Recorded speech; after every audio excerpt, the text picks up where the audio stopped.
ہر نیک عمل کا ثواب زیادہ کیا جاتا ہے، ایسے کہ ایک نیکی کا ثواب 10 سے 700 گنا بڑھایا جاتا ہے۔ اور اللہ تعالیٰ فرماتا ہے الصوم لی، روزہ میرے لیے ہے، وَأَنَا أَجْزِي بِهِ، اور روزے کا بدلہ میں ہی دوں گا۔ اسی حدیث کو ان الفاظ کے ساتھ بھی نقل کیا گیا ہے کہ الصوم لی وَأَنَا أُجْزَى بِهِ، روزہ میرے لیے ہے اور روزے کا بدلہ میں ہی ہوں۔ عزیز طلبہ، حدیث کو ان الفاظ کے ساتھ سمجھنے میں ایک قصہ معاون ثابت ہوگا، تو چلتے ہیں اور آپ کو ایک قصہ سناتے ہیں۔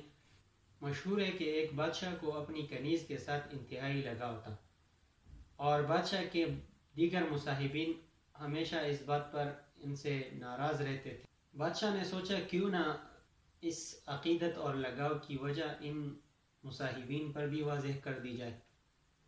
لہٰذا ایک دن انہوں نے اپنے مصاحبین میں اعلان کر دیا کہ آج خزانے کے دروازے میری طرف سے تمہارے لیے کھلے ہیں، جو کچھ لینا چاہے لے سکتا ہے۔ تمام مصاحبین یکے بعد دیگر خزانے پر دوڑے اور جسے جتنا ہاتھ لگا اٹھا لیا، لیکن یہ کنیز جو بادشاہ کی انتہائی قریب تھی وہ اپنی جگہ سے نہ ہلی۔ بادشاہ نے کہا کہ تم کچھ لینا نہیں چاہتی؟ کنیز آگے بڑھی اور بادشاہ کے سر پر ہاتھ رکھ دیا۔ سارے مصاحبین پریشان، یہ کیا حرکت ہوئی؟ بادشاہ کے سر پر ہاتھ رکھ دیا۔ بادشاہ سلامت نے کہا کہ بھائی کیا بات ہے، تم نے میرے سر پر ہاتھ کیوں رکھا؟ کہا بادشاہ سلامت، آپ ہی نے تو کہا تھا کہ جو کچھ لینا چاہے وہ لے سکتا ہے،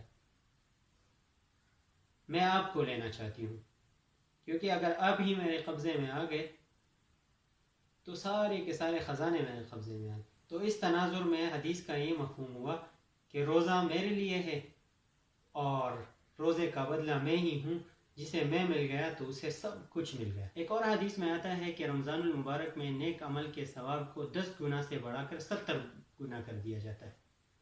تو ان دونوں احادیث میں کوئی اختلاف اور کوئی تضاد نہیں ہے، اور اس کو یوں سمجھیے کہ اگر کوئی شخص یہ کہتا ہے کہ میرے پاس 10 روپے ہے تو اس کا مطلب ہرگز یہ نہیں نکلتا کہ اس کے پاس 100 روپے نہیں ہے۔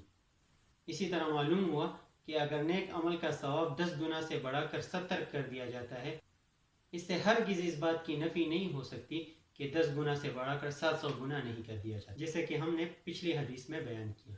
اسی طرح احادیث مبارکہ میں یہ بھی آتا ہے کہ ایمان اور ثواب کی نیت سے رکھے گئے روزوں کی بدولت اللہ تعالیٰ بندوں کے تمام گناہوں کو بخش دیتے ہیں۔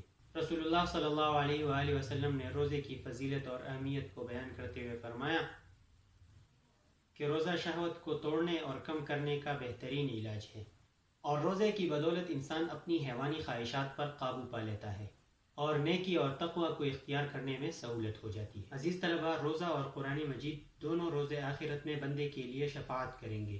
جو شخص خالصتاً اللہ تعالیٰ کا حکم مانتے ہوئے روزے کی مشقت برداشت کرتا ہے تو اللہ تعالیٰ اس کی وہ دعا قبول کر لیتا ہے جو وہ افطاری سے پہلے یعنی روزہ کھولنے سے پہلے کرتا ہے۔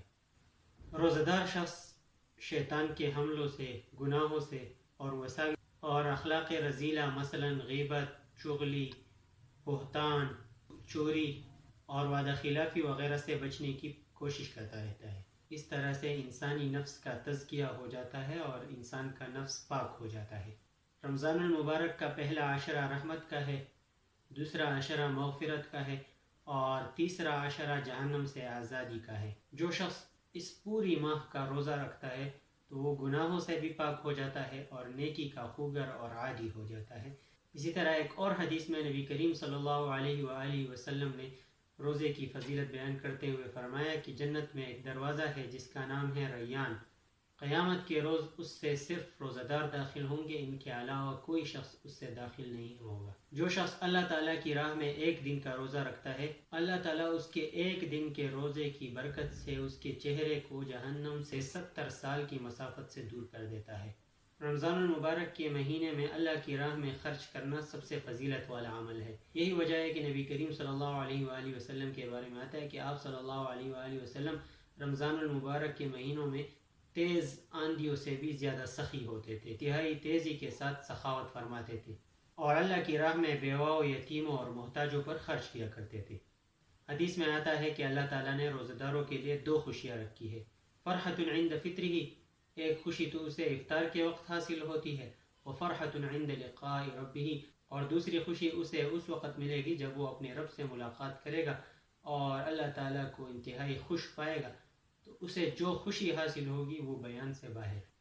عزیز طلبہ، روزے کی فضیلت کو اپنے سماعت فرما لیا، اب چلتے ہیں اور روزے کے معاشرتی اثرات پر ایک نظر دوڑاتے ہیں۔ عزیز طلبہ، رمضان المبارک کے مہینے میں مل کر روزہ رکھنے سے جو معاشرتی اثرات مرتب ہوتے ہیں وہ یہ ہے۔ رمضان المبارک کے مہینے میں مل کر روزہ رکھنے سے اجتماعی نیکی، رواداری اور محبت کی سوچ پروان چڑھتی ہے۔ اس طرح مسلمان ایک دوسرے کے غمخوار ہو جاتے ہیں۔ روزہ رکھنے سے تقوی اور دل کی پرہیزگاری پیدا ہوتی ہے، اخلاقی تربیت حاصل ہوتی ہے، اور روزہ دار اپنے روزہ کو اللہ کی بارگاہ میں قبول کرنے کے لیے اخلاق رذیلہ، جھوٹ، بے حیائی اور دیگر برائی کے کاموں سے بچنے کی مکمل کوشش کرتا ہے۔ اسی طرح روزہ رکھنے سے انسان اللہ تعالیٰ کی نعمتوں کی قدر کو پا لیتا ہے۔ روزہ رکھنے سے جہاں انسان کی روح پاک ہوتی ہے وہاں انسان بہت سے جسمانی بیماریوں سے بھی محفوظ رہتا ہے۔ خلاصہ یہ کہ روزے کے معاشرے پر انتہائی اچھے اثرات ہیں، تاہم ضرورت اس امر کی ہے کہ ان اثرات کو صرف رمضان المبارک کے مہینے تک ہی محدود نہ کیا جائے، بلکہ ہماری یہ کوشش ہونی چاہیے کہ ہمارے رمضان کے اثرات آنے والے مکمل سال پر محیط ہو اور نیکیوں کا یہ سلسلہ بدستور قائم رہے۔ امید ہے اس لیسن کو آپ نے سمجھ لیا ہوگا۔ ایک بار پھر اس لیسن کی سمری بیان کر دیتے ہیں۔ اس لیسن میں آپ نے روزے کے لغوی اور اصطلاحی معنی کو سمجھا، روزے کا حکم قرآن اور احادیث نبویہ کی روشنی میں سمجھا، روزے کی فضیلت سے متعلق چند احادیث آپ نے سماعت فرمائے، اسی طرح روزے کے معاشرتی اثرات پر بھی مختصر سی گفتگو ہوئی۔ اسی کے ساتھ اجازت چاہتا ہوں، ملتے ہیں اگلے لیسن میں، تب تک کے لیے اپنا خیال رکھیے گا۔ اللہ حافظ۔